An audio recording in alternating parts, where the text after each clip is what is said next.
恐强若是惊寒，或者是惊热，恐惊是去遇到糖尿病的症头。有一个今年48岁查甫人，本身血糖就较悬，食药了后慢慢感觉较好啊，药啊阵啊无继续食，也毋过愈来愈惊寒，也佫恐强会惊热。为温度这个变化嘛会较敏感，一个互医生看才知讲原来得着糖尿病。医生嘛特别解说讲，血糖代谢长时间无正常的人，会去损伤着心经、血管的功能。若是发觉家己对温度感受变较敏感的时，都要特别注意。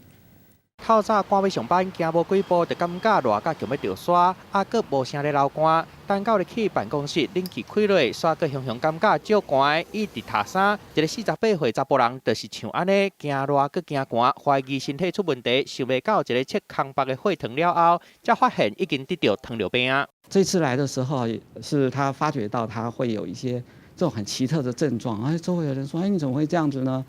就是在热的环境比别人怕热，然后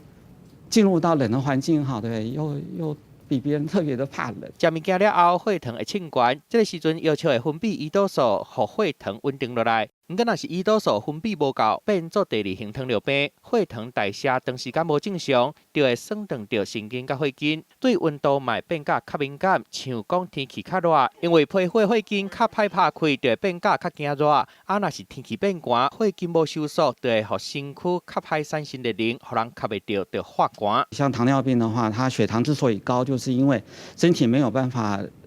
正常的利用血糖产生一些能量啊，执行身体的功能。若是得着糖尿病超半年，有1/10的病人对温度的感觉会开始出现变化。若是无好好治疗，佫有可能会出现心血筋塌起来、视网膜出问题这并发症。若是血糖较悬，佫常常惊热佫惊寒，就要特别注意，量早去检查，好好治疗，才袂伤害到身体健康。记者综合报道。